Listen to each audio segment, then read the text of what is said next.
Hello everyone, good morning to all of you. मैं फिर से आपका स्वागत करती हूँ एलएफएस ऑनलाइन क्लासेस में। जैसे कि जानते हैं कि अब तक हमने पढ़ा हिंदी व्याकरण, लेकिन आज जो है हम पढ़ेंगे हिंदी सेकेंड, हिंदी निहारिका। ये बुक आप देख लीजिए, इसे ये बुक देख लीजिए, हिंदी निहारिका। ये हमारी पाठ्य पुस्तक नई है, ये जो हिंदी की नई पाठ्य पुस्तक है। तो मैं जानती हूँ कि आप सबके पास ये पुस्तक जो है इस समय नहीं होगी, उपलब्ध नहीं होगी। तो मैं चाहूंगी कि जब मैं पढ़ाना शुरू करूँ, समझाना शुरू करूँ, तो आप उस समय अपने पास पेन और कॉपी रखिए और जो भी मैं आपको व्याख्या कर रही हूँ उसे आप लिखते जाइए। जैसे कि मैंने कुछ सिर्फ जो है 2 पैरा यहाँ पे लिखा हुआ है, पहला और दूसरा, ठीक है। तो आज हम जो कविता पढ़ा रहे हैं उसकी व्याख्या जो भी मैं करूंगी, जैसे भी मैं करूंगी, आप साथ साथ लिखते जाइए।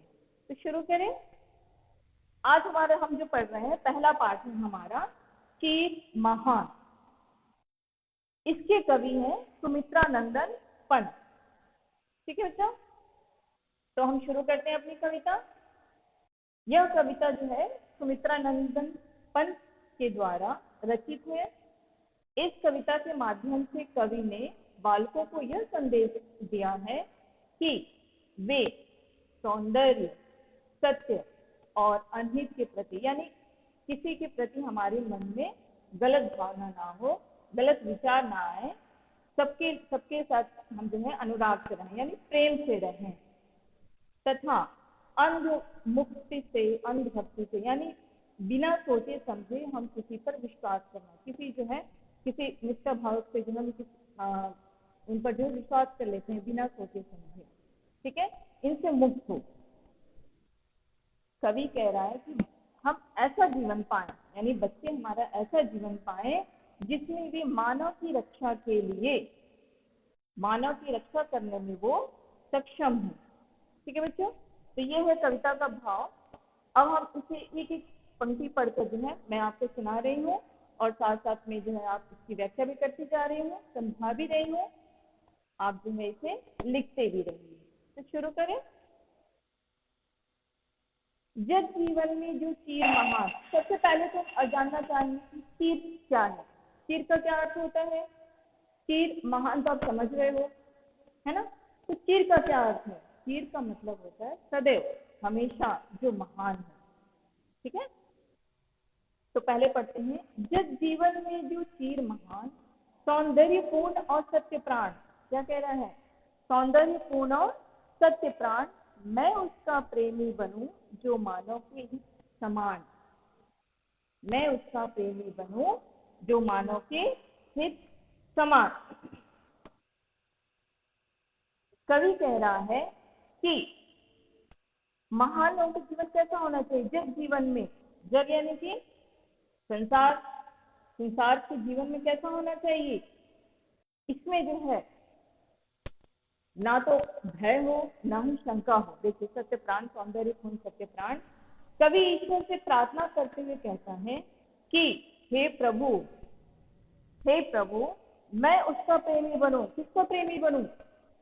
मैं उसका, पहले यहाँ हम दूसरी लाइन से शुरू करते हैं, इसलिए कि मैं उसका प्रेमी बनूं। यहाँ ये पूछ रहा है कि किसका प्रेमी बना जाए? मैं उसका प्रेमी बनूं जो जो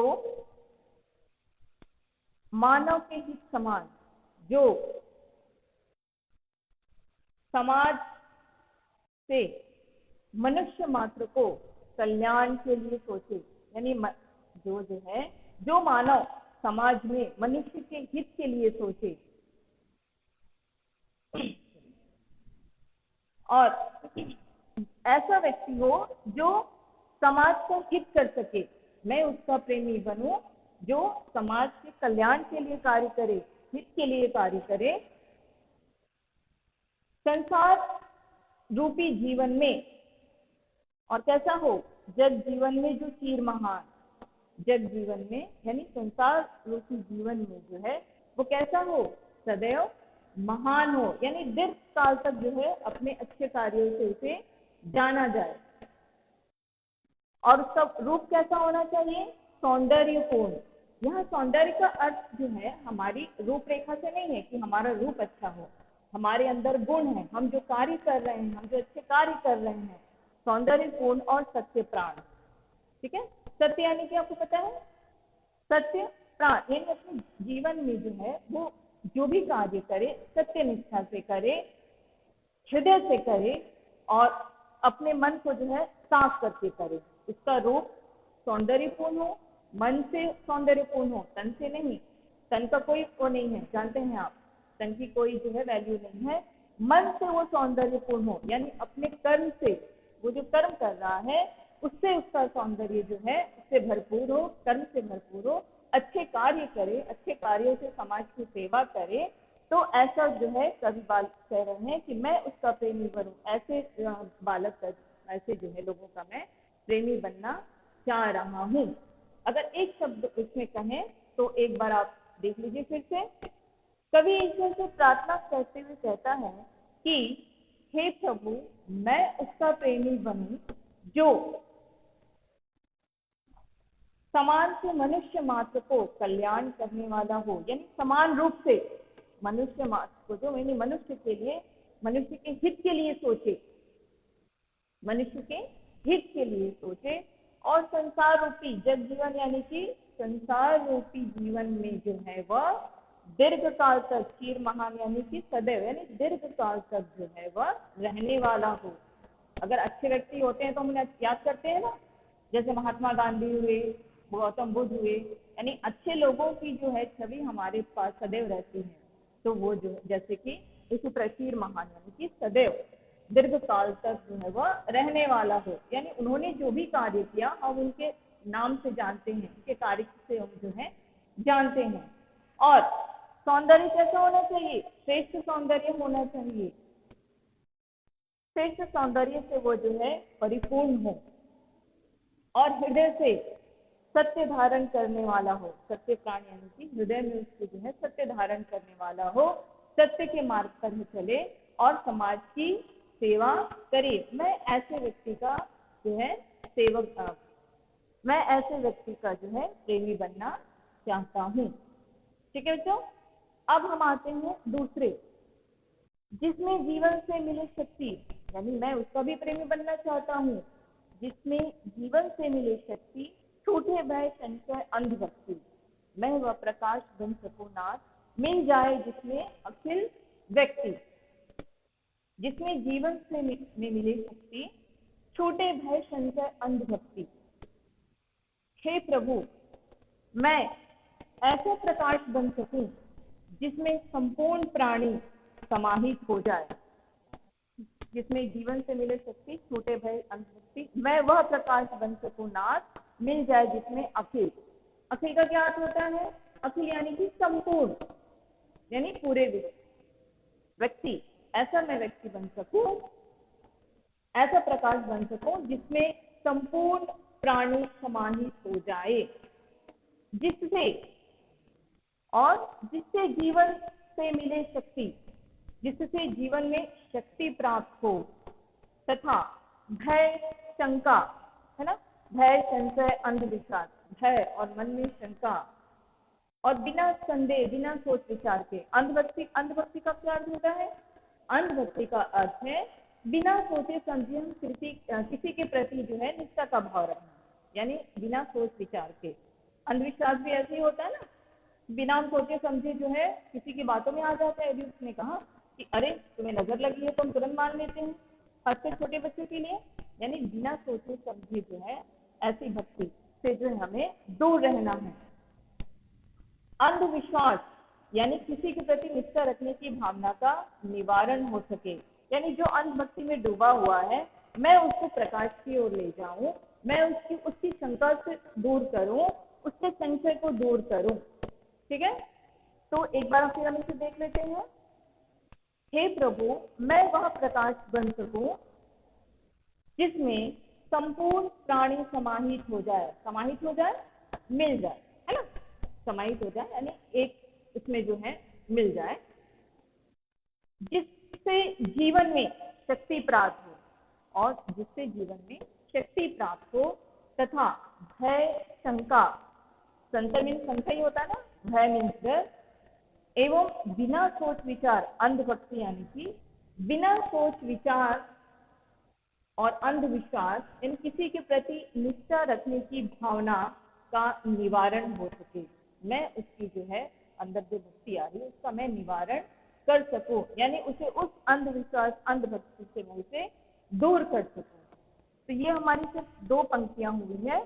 अब मैं तीसरी पंक्ति जो पढ़ने जा रही हूँ उसे ध्यान से सुनिए, क्योंकि आपके पास पुस्तक नहीं है। अभी मेरे पास इतना ही था तो मैंने यहाँ लिख दिया है, ठीक है बच्चों। तो तीसरी पंक्ति जो है एक बार आप ध्यान से सुन लीजिए। अगर मैं एक बार आपको दिखा भी देती हूँ, देखिए ये अगर आपको दिख रहा होगा यहाँ पे, तो ये तीसरी लाइन है, ठीक है बच्चों। एक बार देख लीजिए आप इसे। तीसरी है, दिशि दिशि में प्रेम सभा प्रसार, हर भेदभाव का अंधकार। यदि आपको दिख रहा होगा तो अच्छी बात है, वरना आपके पास जो पुस्तक आएगी ना तब आप उससे जो है ध्यान से पढ़िएगा। एक बार देख लीजिए, दिशि दिशि में प्रेम सभा प्रसार, हर भेदभाव का अंधकार, मैं खोल सकूं चीर मूंदे नाथ, मानव के डर के स्वर्ग द्वार। देख रहे हैं। इसके पश्चात और एक है, अंत वाली है, पाकर प्रभु तुमसे अमरदान, पाकर प्रभु तुमसे अमरदान, करने मानव का परित्राण, ला सकूं विश्व में एक बार फिर से नव जीवन का विहान। यदि आपने देख लिया होगा मुझे उम्मीद है, ठीक है बच्चों। मैं पढ़ रही हूँ और इसकी व्याख्या भी करके जा रही हूँ। अब यहाँ देखिए, दिशि दिशि में प्रेम सभा प्रसार, हर भेदभाव का अंधकार, मैं खोल सकूं तीर मुंडे नाथ, मानव के डर के स्वर्ग द्वार। कवि का विचार है, यानी कवि कहना चाहता है कि चीर महान, यानी कि हमें जो है हृदय से जो महान व्यक्ति है, मनुष्य के बीच में जो है भेदभाव है, चीर महान बनकर ही जो है मैं मनुष्य के बीच जो भेदभाव का है उसे जो है उस भेदभाव के अंधकार को मैं मिटा सकूं, मैं खोल सकूं तीर मुंडे नाथ, मैं चीर दिशि दिशि दिशि दिशि क्या है, यानी हर दिशा में प्रेम का मैं प्रसार कर सकूं, ठीक है। हर दिशा में जो है मैं प्रेम का प्रकाश कर सकूं और उनके बीच जो मतभेद है, जो भेदभाव है, मैं उसे समाप्त कर सकूं, उस प्रेम की भावना उत्पन्न कर सकूं जिससे लोग आपस में एकजुट रहें, है ना। मानव के भीतर को मैं सदा के लिए खोल दूं, भगा दूं, है ना। मैं खोल सकूं तीर मुंडेनाथ, मानव के डर के स्वर्ग द्वार। मानव के अंदर जो डर बैठा है उसे मैं सदैव के लिए, हमेशा के लिए उसे मैं खत्म कर दूं, मिटा सकूं, यानी हर दिशा में प्रेम का ऐसा प्रसार करूं जिससे उनके अंदर जो भेदभाव है, भेदभाव का जो अंधकार जो घर किया है, मैं उसे पूरी तरह खोल सकूं। हे नाथ, मुझे ऐसी शक्ति दो कि मैं ऐसा कार्य कर सकूं जिससे हर मानव एक दूसरे से प्रेम भाव से रहे, प्रेम पूर्वक रहे, उसके मन में किसी के प्रति जो है ईर्ष्या द्वेष ना हो। अब इसके बाद आता है, पाकर प्रभु तुमसे अमरदान, करने मानव का परित्राण। पाकर प्रभु तुमसे अमरदान, करने मानव का परित्राण। अमरदान का क्या अर्थ होता है? अमर का क्या अर्थ जानते हैं, है ना, जो कभी नहीं मरता। मैं ऐसा अमरदान पाना चाहता हूँ, मैं आपसे ऐसा अमरदान पाना चाहता हूँ जिससे मैं पूरे मानव का, परित्राण का अर्थ होता है रक्षा करना, परित्राण का अर्थ पूरी तरह उनकी जो है रक्षा करना। तो कवि कहना चाहता है, हे प्रभु, तुमसे संसार के मनुष्य मात्र की पूर्ण रक्षा करने का मैं अमरदान प्राप्त करना चाहता हूँ। मैं ऐसा वरदान चाह रहा हूँ जिससे मैं मनुष्य की पूर्ण रूप से रक्षा कर सकूं और ला सकूं विश्व में एक बार फिर से नव जीवन का विहान। नव जीवन, नया जीवन, विहान सवेरा, ठीक है। ला सकूं विश्व में एक बार फिर से नव जीवन का विहान। मैं ऐसा अमरदान प्राप्त करूं जिससे मैं मुझे ऐसी शक्ति दो प्रभु कि मैं फिर से एक बार नए जीवन का प्रातः काल यानी सवेरा ला सकूं और मानव को सुखी व समृद्ध बना सकूं। यानी आपके वरदान से मैं आपसे जो मैं वरदान प्राप्त करना चाहता हूँ, मुझे ऐसा वरदान दीजिए जिससे मानव को जो है मैं सुखी व समृद्ध बना सकूं, है ना, ला सकूं विश्व में एक बार फिर से नवजीवन का विहान यानी नए जीवन। नवजीवन, नव में नया, है ना। परित्राण में संपूर्ण यानी पूरी तरह रक्षा करना, उनकी पूर्ण रक्षा के लिए जो है मैं आपसे जो है अमरदान प्राप्त करना चाहता हूँ। किसकी रक्षा के लिए?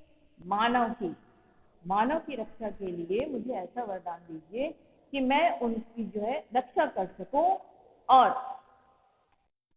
फिर से जो है मैं उनके लिए यानी संसार में नया जीवन, नया विहान मीन सवेरा, उनके लिए उनके जीवन में जो है मैं नया सवेरा ला सकूं, उनको यानी कि मानव को जो है सुखी व समृद्धि बना सकूं।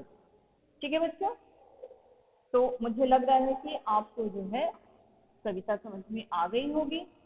और यदि आपको लगे कि जहां आपको समझ में नहीं आई है तो मैं इसको लिखित रूप में यानी इसकी व्याख्या जो है आपको कल मैं ब्लैक बोर्ड में फिर लिखवाऊंगी। इससे पहले इसमें कुछ कठिन शब्द आए हैं, है ना, तो वो हम इसे भी थोड़ा सा एक बार देख लेते हैं। चित का अर्थ होता है सदैव, जो हमेशा से महान हो। और ऐसे कौन है हमारे महान पुरुष ही हैं जिनको हम जो है याद करते हैं। सौंदर्यपूर्ण, यहाँ सौंदर्य का अर्थ होता है मन से, तन से नहीं, मन से। हमारी रूप सुंदर हो ऐसा जरूरी नहीं है, हम मन से सुंदर होने चाहिए, अपने कर्म से सुंदर होने चाहिए। हमें ऐसा कर्म करना चाहिए जिससे हमेशा लोग हमें याद कर सके। दिशि दिशि यानी कि हर दिशा में, दिशि में हर दिशा में। सभा प्रसार यानी चारों तरफ में ऐसा अपने अपने से जो है प्रेम का प्रसार कर सकूं जिससे मानव के अंदर का भेदभाव सदा के लिए समाप्त हो जाए। छूटे भय संचय, भय यानी कि डर, संचय यानी कि शंका, अंधभक्ति यानी बिना सोचे समझे जो है हम किसी पर विश्वास कर लेते हैं, है ना।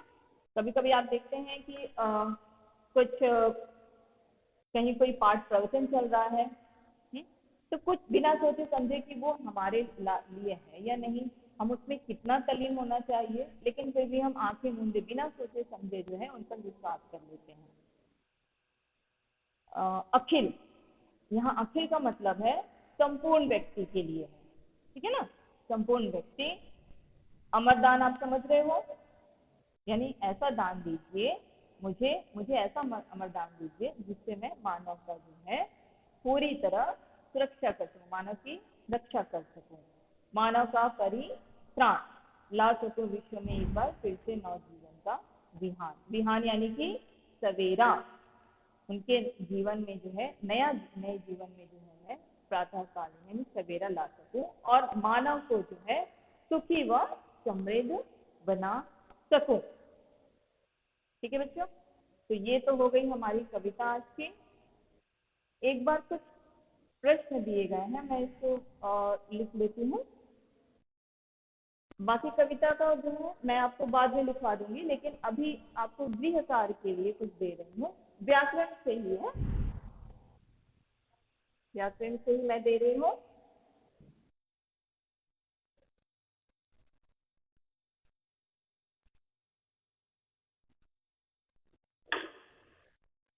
सबसे पहला जो प्रश्न है वो है निम्नलिखित शब्दों का समानार्थक लिखिए। पहला प्रश्न जो है गृह कार्य के लिए,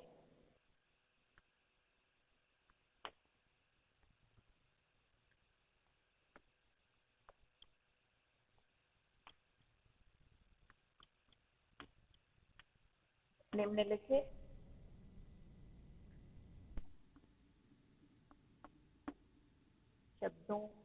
का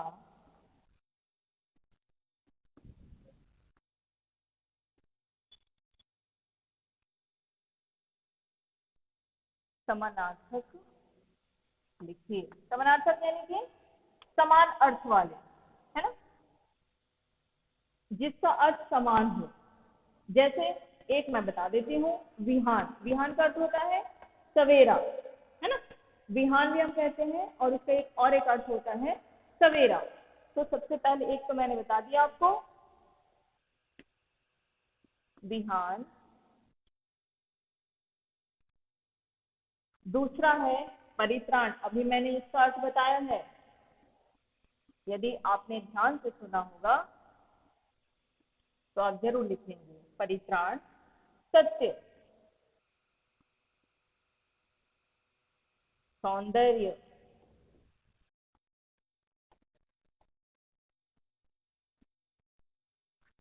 अखिल।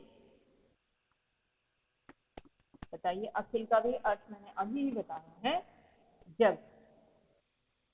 तो ये कुछ शब्द हैं जिसके आपको जो है समानार्थक अर्थ जो है लिखने हैं। अब दूसरा प्रश्न है, वाक्य बनाइए। इन शब्दों का जो है वाक्य बनाइए। पहला जो शब्द है वह है संशय। संशय यानी कि शंका करना, संशय। दूसरा है अखिल, अभी। तीसरा है महान।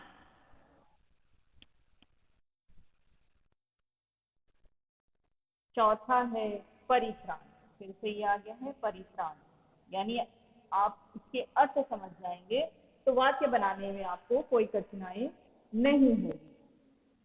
ठीक है बच्चों, तो ये चार मैंने दिया है आपको, संशय, अखिल, महान और परित्राण। ये तो हो गए होमवर्क, आप नोट कर लीजिए।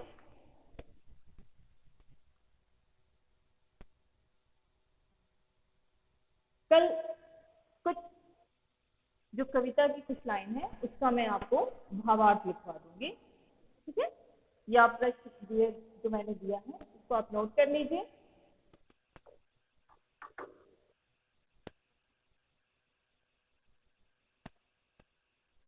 साथ साथ कुछ हम थोड़ा सा और देख लेते हैं, है ना। मल्टीपल चॉइस क्वेश्चन, ये मैं सिर्फ बोल रही हूँ, आप सुनिए, इसको मैं लिखवा दूंगी बाद में। मल्टीपल चॉइस क्वेश्चन, यहाँ जो है कवि दिशा दिशा में क्या फैलाना चाह रहा है, बताइए। अभी हमने कहा ना, क्या फैलाना चाह रहा है। यहाँ ऑप्शन दिया गया है, प्रेम, अपनापन या भय। अब बताइए, इन तीनों में क्या फैलाना चाह रहा है, यानी कि दोनों। सबसे पहला है प्रेम, प्रेम का भाव भी फैलाना चाह रहे हैं, और अपनापन, है ना। तो यानी कि यहाँ दो ऑप्शन सही हैं, अ और ब, यानी कि प्रेम और अपनापन का जो है दिशा दिशा में बहाव, यानी दिशा दिशा में वह फैलाना चाह रहा है। दूसरा है, कवि कैसा प्रकाश बनना चाहता है, किस प्रकार का प्रकाश बनना चाह रहा है। हमने कविता में देखा ना, चार ऑप्शन दे रही हूँ। सबसे पहला है जिसमें सभी व्यक्ति मिल जाए, ऐसा प्रकाश फैलाना जिसमें सभी व्यक्ति मिल जाए। दूसरा, जिसमें कुछ व्यक्ति मिल जाए। तीसरा, जिसमें कोई व्यक्ति ना मिल पाए। और चौथा है इनमें से कोई नहीं। तो जवाब क्या होगा बताइए, कैसा प्रकाश बनना चाहता है, जिसमें सभी व्यक्ति मिल जाए, एकजुट हो जाए, भेदभाव मिटाकर जो है, अपने मन की शंका मिटाकर सब पूरा मानव जो है एकजुट हो जाए, है ना। अब हमने तीसरा जो प्रश्न है, इसमें ऑप्शन मैं नहीं दूंगी, आप स्वयं सोचिए। प्रस्तुत कविता के लेखक कौन है। जी हाँ, सही जवाब है सुमित्रा नंदन पंत जी। इस कविता के लेखक नहीं है, ये गलत है। यहाँ क्या होगा, कवि। यानी प्रश्न भी ध्यान से सुनिए। प्रस्तुत कविता के कवि कौन है? लेखक नहीं होगा, क्योंकि ये क्या है? पद्य है, गद्य नहीं है। यानी कि कवि, कवि कौन है? सुमित्रानंदन पंत जी। अब सही गलत भी थोड़ी देख लेते हैं, आप देख लीजिए जरा। पहला है, कवि मानव की रक्षा के लिए प्रभु से अमरदान प्राप्त करना चाहता है। सही है या गलत? सही। किसकी रक्षा के लिए? संपूर्ण मानव की रक्षा के लिए जो है प्रभु प्रभु से जो है अमरदान प्राप्त करना चाहता है। दूसरा है, कवि विश्व में नए जीवन का सवेरा लाना चाहता है। सही या गलत? बिल्कुल सही है। कवि यही तो चाह रहा है कि जीवन संसार में जो है नए जीवन का सवेरा ला सकूं। हे प्रभु, मुझे ऐसा वरदान दीजिए कि मैं संसार में जो है नए जीवन का सवेरा ला सकूं। सही। तीसरा है, कवि मानव के हित की कल्पना नहीं कर रहा है। सही है? नहीं, कवि मानव के हित के लिए तो सोच रहा है, यानी मैं ऐसा कार्य करूं जिससे मानव का हित हो, है ना? यानी ये हुआ हमारा गलत। कवि मानव को डर, संदेह व अंधभक्ति से मुक्त करना चाहता है। बिल्कुल सही। कवि यही तो कह रहा है कि मैं भय और शंका, भय, संशय और अंधभक्ति से जो है मैं इनको मिटाकर प्रेम का प्रसार कर सकूं, इनका जीवन जो है सुख और समृद्धि से भर सकूं। यानी ये भी सही है। कवि दिशा दिशा में प्रेम का प्रसार करना नहीं चाहता। सही या गलत? नहीं चाहता है? चाहता है। कवि जो है दिशा दिशा में प्रेम का प्रसार करना चाहता है। यानी कि ये भी जो है ये जो है गलत है ना। यहाँ दिया गया है नहीं करना चाहता है, किंतु कवि तो प्रसार करना चाह रहा है, यानी ये हुआ हमारा गलत। अब मौखिक प्रश्न में जो है देखिए, तो मैं लिख ही देती हूँ, आप जरा ध्यान से देख लीजिएगा। ये आपने नोट कर लिया होगा, मिटा दूँ मैं इसे? चलिए यहाँ लिख देती हूँ। तीसरा प्रश्न जो है मैं यहाँ लिख देती हूँ।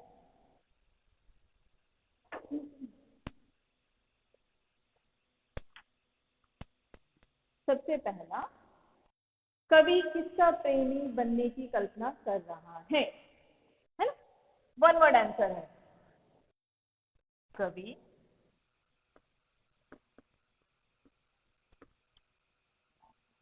किसका प्रेमी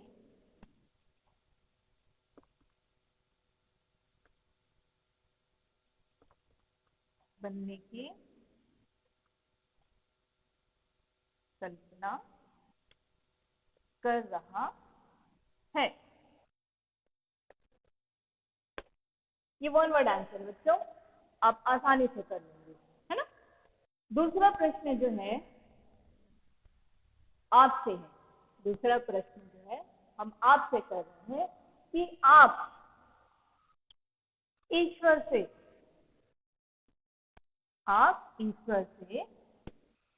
कैसा वरदान पाना चाहते हैं?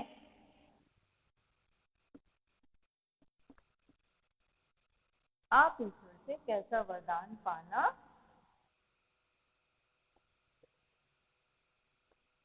चाहते हैं? ठीक है बच्चों, ये हो गई हमारे गृह कार्य के लिए मैंने प्रश्न दे दिया है आप सभी को। आप इसे कर लीजिए घर पे, और जो भी कठिनाई हो आप पूछ सकते हैं। कल हम जो है पढ़ेंगे दूसरा पाठ। धन्यवाद।